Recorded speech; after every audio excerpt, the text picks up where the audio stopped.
Laurent Gbagbo, toujours sur le bras de fer contre Ouattara, après sa suppression sur la liste des candidats à l'élection présidentielle en octobre prochain, Laurent Gbagbo, l'ancien président ivoirien, ne semble pas prêt à baisser les bras.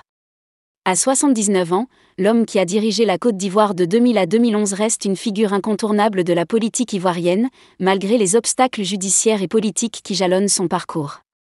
Sa radiation des listes électorales, confirmée par la Commission électorale indépendante, CEI, le 4 juin 2025, en raison d'une condamnation à 20 ans de prison pour le « braquage » de la Banque centrale des États de l'Afrique de l'Ouest, BCEAO, lors de la crise post-électorale de 2010 à 2011, a ravivé les tensions entre lui et son rival de toujours, Alassane Ouattara.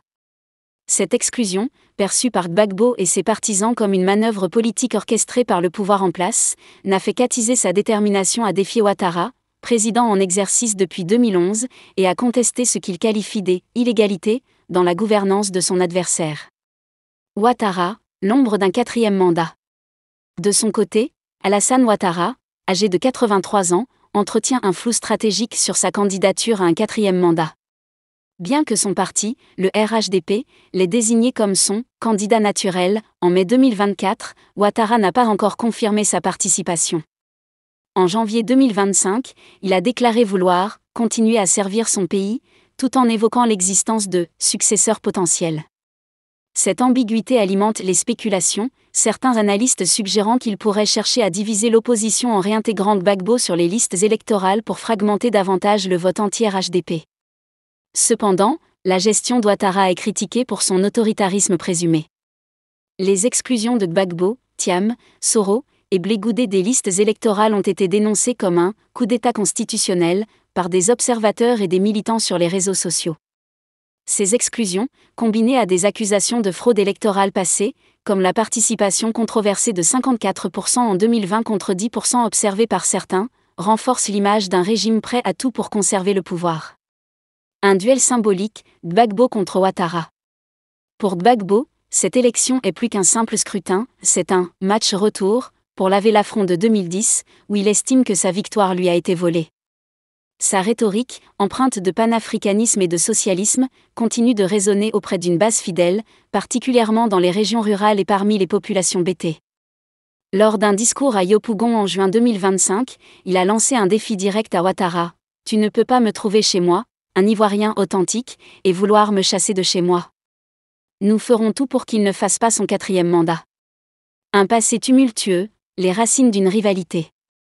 La rivalité entre Laurent Gbagbo et Alassane Ouattara est profondément enracinée dans l'histoire récente de la Côte d'Ivoire, marquée par des luttes de pouvoir, des crises électorales et une guerre civile dévastatrice. En 2010, les deux hommes se sont affrontés lors d'une élection présidentielle qui a plongé le pays dans le chaos. La commission électorale indépendante avait déclaré Ouattara vainqueur avec 54,1% des voix, mais Gbagbo, s'appuyant sur une décision du Conseil constitutionnel, revendiquait également la victoire.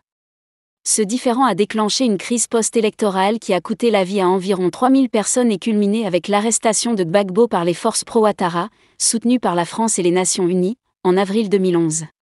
Incarcéré à la Cour pénale internationale, CPI, à La Haye pour des accusations de crimes contre l'humanité, Gbagbo a été acquitté en 2019, un verdict qui a renforcé son aura de martyr auprès de ses partisans. Rentré en Côte d'Ivoire en 2021 après une décennie d'exil, il a fondé le Parti des peuples africains Côte d'Ivoire, PPACI, se repositionnant comme un acteur clé de l'opposition. Cependant, la condamnation nationale pour le « braquage » de la BCEAO, bien que suivie d'une grâce présidentielle d'Ouattara en 2022, n'a pas été assortie d'une amnistie, ce qui empêche Gbagbo d'être réinscrit sur les listes électorales et de se présenter à l'élection de 2025. Une bataille pour la réinscription, le combat de l'éligibilité. Pour Gbagbo, sa radiation des listes électorales est bien plus qu'une simple formalité judiciaire, c'est une tentative délibérée d'Alassane Ouattara de l'écarter de la scène politique. Lors d'un discours en janvier 2025, Gbagbo a déclaré « La réinscription de mon nom sur la liste électorale reste la bataille la plus difficile. L'ONU leur a déjà écrit qu'il faut mettre Gbagbo sur la liste. » Cette affirmation fait référence à des pressions internationales, notamment de la Cour africaine des droits de l'homme, pour rétablir ses droits civiques, pression auxquelles Ouattara semble résister. Le PPACI, sous la direction de Gbagbo, a multiplié les démarches pour contester cette exclusion. Le 15 mars 2025, le parti a adressé une lettre au Premier ministre ivoirien Robert Begré-Mambé pour solliciter une discussion sur sa réinscription, sans réponse à ce jour. Sébastien Dano-Djedje, directeur exécutif du PPACI, a dénoncé un « régime qui a manifestement peur d'un homme », le président Laurent Gbagbo, qualifiant la CEI de « véritable honte pour la démocratie ». Gbagbo lui-même, lors d'un meeting à Abidjan en février 2025, a appelé à une commission électorale indépendante, jugeant l'actuel inféodé à Ouattara. Cette bataille pour l'éligibilité est perçue par les analystes comme une question autant politique que juridique. Geoffroy-Julien Kouao, politologue ivoirien, a estimé que l'éligibilité ou non de Laurent Gbagbo en 2025 serait une question moins juridique que politique. Tout dépendra du rapport de force au moment venu. Pour Gbagbo, obtenir sa réinscription serait une victoire symbolique, un moyen de réaffirmer sa légitimité face à un adversaire qu'il accuse d'avoir volé l'élection de 2010 et de bafouer la Constitution avec un troisième, et potentiellement un quatrième, mandat. Une opposition fragmentée, le défi de l'unité. Malgré sa détermination, Gbagbo fait face à un obstacle majeur, la fragmentation de l'opposition ivoirienne. En 2024, 15 partis d'opposition, dont le Parti démocratique de Côte d'Ivoire, PDCI, et le Mouvement des Générations Capables, MGC, de Simone Gbagbo, son ex-épouse, se sont réunis à Bonoa pour exiger des réformes électorales. Cependant, le PPACI de Gbagbo n'a pas signé la déclaration commune, signe de tension au sein de l'opposition. Gbagbo a exprimé un scepticisme quant à la capacité des partis d'opposition à s'unir, une faiblesse qui pourrait bénéficier à Ouattara, dont le Rassemblement des Oufouettistes pour la démocratie et la paix, RHDP, domine la scène politique. D'autres figures de l'opposition, comme Tidjane Thiam du PDCI, Pascal Affi N'Guessan du Front populaire ivoirien, FPI, et Simone Gbagbo, sont également candidates, ce qui risque de diviser le vote anti-Ouattara. Thiam, en particulier, représente une alternative crédible avec son profil de banquier international et son discours axé sur un changement générationnel. Cependant, l'exclusion de Thiam des listes électorales, aux côtés de Gbagbo, Charles Blé Goudé et Guillaume Soro, a suscité des accusations de fraude électorale orchestrée par Ouattara, renforçant la perception d'un verrouillage du processus électoral. Une stratégie de résistance, la mobilisation populaire. Conscient de son inéligibilité actuelle, Gbagbo mise sur une stratégie de mobilisation populaire pour maintenir la pression sur Ouattara. Lors d'un rassemblement à Dabou en avril 2025, il a galvanisé des milliers de militants en déclarant « Nous allons aux élections et nous allons gagner les élections.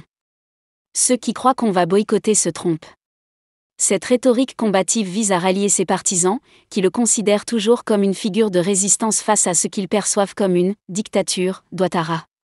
Gbagbo s'appuie également sur son acquittement par la CPI pour légitimer son combat. Ses partisans soutiennent que sa condamnation nationale est une machination politique, et ils invoquent l'amnistie partielle de 2018, qui, selon eux, devrait être étendue pour effacer les séquelles de la crise de 2010 à 2011. En parallèle, Gbagbo critique ouvertement la gouvernance d'Ouattara, dénonçant la « ruine et désolation » qu'il associe à son administration, ainsi que la corruption, la cherté de la vie, et une justice à deux vitesses. Ouattara, l'ombre d'un quatrième mandat. De son côté, Alassane Ouattara, âgé de 83 ans, entretient un flou stratégique sur sa candidature à un quatrième mandat. Bien que son parti, le RHDP, l'ait désigné comme son « candidat naturel » en mai 2024, Ouattara n'a pas encore confirmé sa participation. En janvier 2025, il a déclaré vouloir « continuer à servir son pays », tout en évoquant l'existence de « successeurs potentiels ». Cette ambiguïté alimente les spéculations, certains analystes suggérant qu'il pourrait chercher à diviser l'opposition en réintégrant Gbagbo sur les listes électorales pour fragmenter davantage le vote anti-RHDP. Cependant, la gestion d'Ouattara est critiquée pour son autoritarisme présumé. Les exclusions de Gbagbo, Thiam, Soro et Blé Goudé des listes électorales ont été dénoncées comme un « coup d'État constitutionnel » par des observateurs et des militants sur les réseaux sociaux. Ces exclusions, Laurent Gbagbo, toujours sur le bras de fer contre Ouattara, après sa suppression sur la liste des candidats à l'élection présidentielle en octobre prochain, Laurent Gbagbo, l'ancien président ivoirien, ne semble pas prêt à baisser les bras. À 79 ans, l'homme qui a dirigé la Côte d'Ivoire de 2000 à 2011 reste une figure incontournable de la politique ivoirienne, malgré les obstacles judiciaires et politiques qui jalonnent son parcours. Sa radiation des listes électorales, confirmée par la Commission électorale indépendante, CEI, le 4 juin 2025, en raison d'une condamnation à 20 ans de prison pour le « braquage » de la Banque centrale des États de l'Afrique de l'Ouest, BCEAO, lors de la crise post-électorale de 2010 à 2011, a ravivé les tensions entre lui et son rival de toujours, Alassane Ouattara. Cette exclusion, perçue par Gbagbo et ses partisans comme une manœuvre politique orchestrée par le pouvoir en place, n'a fait qu'attiser sa détermination à défier Ouattara, président en exercice depuis 2011, et à contester ce qu'il qualifie d'« illégalité » dans la gouvernance de son adversaire. Ouattara, l'ombre d'un 4e mandat. De son côté, Alassane Ouattara, âgé de 83 ans, entretient un flou stratégique sur sa candidature à un 4e mandat. Bien que son parti, le RHDP, l'ait désigné comme son « candidat naturel » en mai 2024, Ouattara n'a pas encore confirmé sa participation. En janvier 2025, il a déclaré vouloir « continuer à servir son pays », tout en évoquant l'existence de « successeurs potentiels ». Cette ambiguïté alimente les spéculations, certains analystes suggérant qu'il pourrait chercher à diviser l'opposition en réintégrant Gbagbo sur les listes électorales pour fragmenter davantage le vote anti-RHDP.